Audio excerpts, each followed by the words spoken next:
दिल्ली नगर निगम ने इस बार property tax की वसूली में अपनी पुरानी सभी उपलब्धियों को पीछे छोड़ते हुए एक नया इतिहास रचा।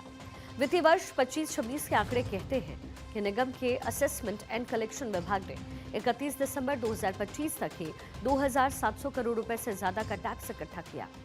ये कामयाबी नगर निगम की बेहतर प्लानिंग और जनता के बीच बढ़ती जागरूकता का नतीजा मानी जा रही है। अगर पिछले साल से तुलना की जाए तो इस बार की कमाई में तकरीबन 45% की भारी बढ़ोतरी हुई। साल 24-25 के मुकाबले ये उछाल चौंकाने वाला है, जिससे साफ पता चलता है कि निगम ने टैक्स चोरी रोकने और ऑनलाइन सुविधाओं को बेहतर बनाने में बड़ी कामयाबी हासिल की। इस साल प्रॉपर्टी टैक्स भरने वालों का आंकड़ा बढ़कर 12,43,375 तक पहुंचा। पिछले साल यानी 24-25 में ये संख्या महज 10,31,177 थी। तकरीबन 2 लाख से ज्यादा नए लोगों का टैक्स के दायरे में आना निगम के लिए एक बड़ी प्रशासनिक जीत है। इस भारी भरकम रकम से अब दिल्ली के विकास कार्य और साफ सफाई की व्यवस्था को और मजबूती मिलने की उम्मीद है।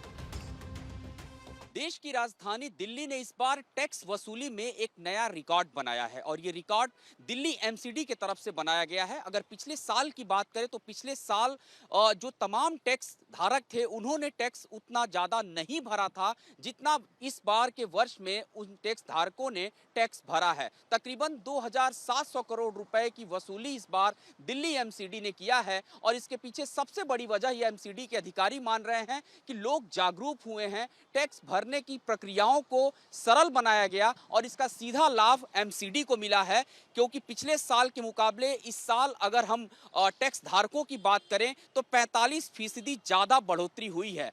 इस पैसे का उपयोग दिल्ली के विकास और दिल्ली के बुनियादी ढांचे को मजबूत करने के लिए एमसीडी द्वारा किया जाएगा। ऐसा माना जा रहा है कि ये टैक्स इसलिए भी ज़्यादा वसूला गया क्योंकि टैक्स लेने की सुविधा को सरल बनाया गया, ऑनलाइन तरीके से लोगों को जागरूक किया गया और लोगों ने बढ़ चढ़ करके अपनी हिस्सेदारी दिल्ली में टैक्स देने के प्रति दिखाई है।